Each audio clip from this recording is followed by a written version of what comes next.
Yo, what is good, Jets Nation? Welcome back to Jets Media. This is Richie, and in this video, I want to go over 3 mock drafts from the 3 top NFL draft analysts that are breaking down the New York Jets. Because as we know, the New York Jets have the 4th and the 10th overall picks, and it's really interesting to see what these analysts have to say about where the Jets are going to go with their 4th and 10th overall pick, seeing their opinions on why they should pick these specific players. If you guys have my opinions on if these are good selections for the Jets at number 4 and number 10. We're going to be going over Mel Kiper Jr., Daniel Jeremiah, and Bucky Brooks in this video, and I'm going to try to do more videos like this of breaking down a bunch of mock drafts because there's a lot of interesting mock drafts thrown around by all these NFL draft analysts, and some of them are like absolutely out of left field, like one we're going to talk about in this video, and I always want to show you guys my opinion. So let's get right into it, but before we do so, I want to mention, if you guys want to help me out to get to 10K subscribers, I'm this close. If you're new to the channel, hit that subscribe button, and if you want to check me out over on Instagram and Twitter, that is at nyjets_media, and if you enjoy the video, please don't forget to thumbs it up.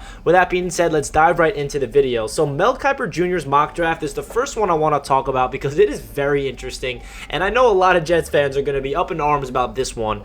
He has the New York Jets drafting safety Kyle Hamilton with the 4th pick and center Tyler Linderbaum with the 10th overall pick. Now, my thoughts of this right away is that would be a huge shocker because I know that the 4th overall pick for the New York Jets is a really interesting conversation to have amongst Jets fans because half Jets fans want Kyle Hamilton desperately. He's an all-pro talent. He would like take this defense to another level. The other half doesn't really feel like Kyle Hamilton's worth it just because he's a safety, and they rather, prioritize the trenches. They rather get a premier position guy. But I'm really on the fence with Kyle Hamilton. I feel like it really matters of who's on the board at number 4. If Ekwonu's gone at 4, if Thibodeau's gone at 4, if Hutchinson's gone at 4, it really does. You have to ask a question: who else would the New York Jets take at number 4? If those 3 guys are off the board, are they going to trade back? Are they going to take Kyle Hamilton? Are they going to take a corner? Are they going to take an offensive lineman? It's going to be really interesting to see what the New York Jets do. And Kyle Hamilton could be a big possibility for the New York Jets. I'm not negating that. But then he has the New York Jets getting Tyler Linderbaum with the 10th overall pick. And the funny thing about this mock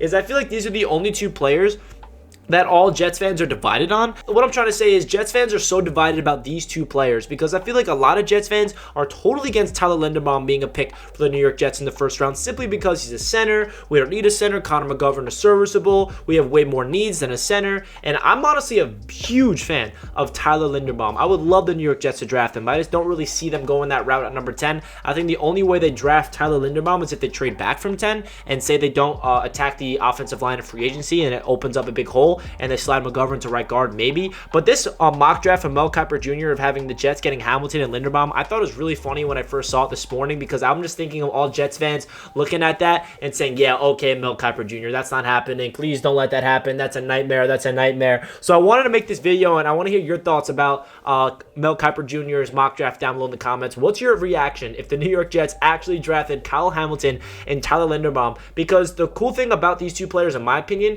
is I think these are the 2 best players in their respective positions in the entire draft class. And what I mean by that is all the other positions, I saw a good tweet on Twitter talking about this, is that Kyle Hamilton is no doubt the best safety in the entire draft class. Tyler Linderbaum is no doubt the best center in this entire draft class. But all the other positions, you can argue of who's the best. Who's the best tackle? Is it Ekwonu? Is it Neal? Who's the best edge rusher? Is it Hutchinson? Is it Thibodeau? Is it Jermaine Johnson? Is it all these players? Who's the best wide receiver? There's a lot of debates about other positions, but I think Kyle Hamilton is undoubtedly the best safety and Linderbaum is the best center. So this is a very interesting mock for the Jets. I do not see them going this route at all. I really don't think that this is going to happen or it's realistic. Now let's get into Daniel Jeremiah's because his is very interesting, and I really feel like the New York Jets fans need to understand that we might be looking at this position in the 1st round, according to a lot of reports. So Daniel Jeremiah, in a 2nd edition of his mock draft, has the Jets getting Ike Ekwonu and then Sauce Gardner. So I really love this. Obviously, we need to make sure we get a receiver in free agency or we trade for a receiver if we're not going to draft one at number 10, or if we don't do that, then we draft one in the 2nd round, because I really hope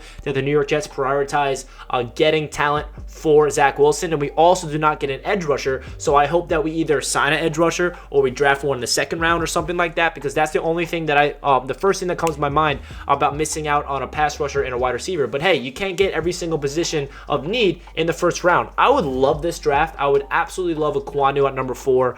It is interesting because Daniel Jeremiah has Kayvon Thibodeau falling, and the Jets actually passing on Thibodeau and drafting Ikem Ekwonu, who will be the starting right guard alongside George Fant, Connor McGovern, AVT, and Becton, the New York Jets would have the best young guard duo in the NFL with Ekwonu and Elijah Vera-Tucker. I know some Jets fans are like, why are we drafting a guard at number 4? You got to understand that it's more than just drafting a right guard. He is a really good prospect. If you look at all of his tape, all of his tangibles, his versatility is through the roof. And we all know that, unfortunately, Mekhi Becton has a lot of questions surrounding him just in terms of his durability and staying on the field. So what Akim Ekwonu does is it brings you a security blanket of just in case Mekhi Becton does not get in shape and he is still battling injuries next year, we have that left tackle that can slide right in and George Fant can stay wherever he's at, and then we hopefully have more depth along that offensive line. So worst comes to worst, we draft Akim Ekwonu and he's going to be our swing tackle and our starting right guard, but best case scenario, he starts for us at right guard and we have a crazy offensive line in year 1 with him, and then say George Fant walks in free agency next year, then Akim Ekwonu slides out to be our starting tackle for the foreseeable future, and then if Becton's healthy, we have Becton and Ekwonu as our bookend tackles for hopefully the next 5 to 10 years. I would love Akim Ekwonu at number 4 for sure. And then Sauce Gardner. Sauce Gardner's interesting because he's definitely one of my favorite players in this entire draft class. We find out that the Jets are looking to use a premier asset on the cornerback position this year, whether that's in free agency or in the draft. That was reported by DJ of the NY Daily News. And Sauce Gardner, if he's there at number 10, and say the Jets do not go the cornerback route in free agency, say we do not sign a guy like J.C. Jackson, or we don't sign a veteran presence, we don't trade for anybody, and we address the wide receiver need in free agency, I would absolutely love the New York Jets to take Sauce Gardner, because adding him to a young secondary with Bryce Hall, Brendan Eccles, Michael Carter II really gets me giddy, and I feel like he could be a lockdown corner for this New York Jets team. He's also a ball hawk. He's someone that can blitz the quarterback. He's so versatile. He was just absolutely locked down in Cincinnati. Everything he did with them was absolutely beautiful. If Sauce Gardner is there at 10 and we address the wide receiver position somewhere else in free agency, I would love this draft picks of Ekwonu and Sauce Gardner. And then Bucky Brooks draft, he has a very similar one to Daniel Jeremiah. He has us getting Ekwonu at number 4 as well, but instead of getting Gardner at 10, he goes the wide receiver route and getting Garrett Wilson from Ohio State. Now Garrett Wilson, I feel like would fit this system beautifully if he were the pick for the New York Jets. That's the big question, because when it comes to that 10th pick, if the Jets are going to pick a wide receiver, we're going to have a lot of options, because there's either Garrett Wilson's on the board, there's Drake London is going to potentially be on the board, Treylon Burks could be on the board. I love all 3 of those guys. My personal favorite wide receiver out of all of them is Treylon Burks, but I love Garrett Wilson as well. I feel like Garrett Wilson probably fits this system the most, but my thing with him is he kind of very similar to Elijah Moore, but at the same time, they will complement each other beautifully. Garrett Wilson is way different than Elijah Moore in terms of size, but his route running is what makes Garrett Wilson's potential so good for this New York Jets offense. Just imagine Garrett Wilson adding to the offensive weapons with Corey Davis, Elijah Moore, potentially Braxton Berrios returning. Hopefully we add some tight ends and we get Akim Ekwonu to add to that offensive line, and this offense is ready to roll. So it's either the Jets go offense or they go offense defense. Really interesting. So let me know your thoughts about these 3 mock drafts from Mel Kiper, Jeremiah, and Bucky Brooks. I'd love to hear what you guys have to say down below in the comments, because I love diving into all the top NFL draft analysts and hearing what their opinions are of the New York Jets, or where they're going to go in the draft. And obviously these are all mock drafts. It's not guaranteed the Jets are doing this. There's so much that needs to be sorted out in free agency before we figure out where the Jets are going to go in the draft. So I want to hear your guys' thoughts about this video and your thoughts about these mock drafts down below in the comments. Hit that like button if you guys enjoy, and I'll catch you in my next video. Let's go Jets!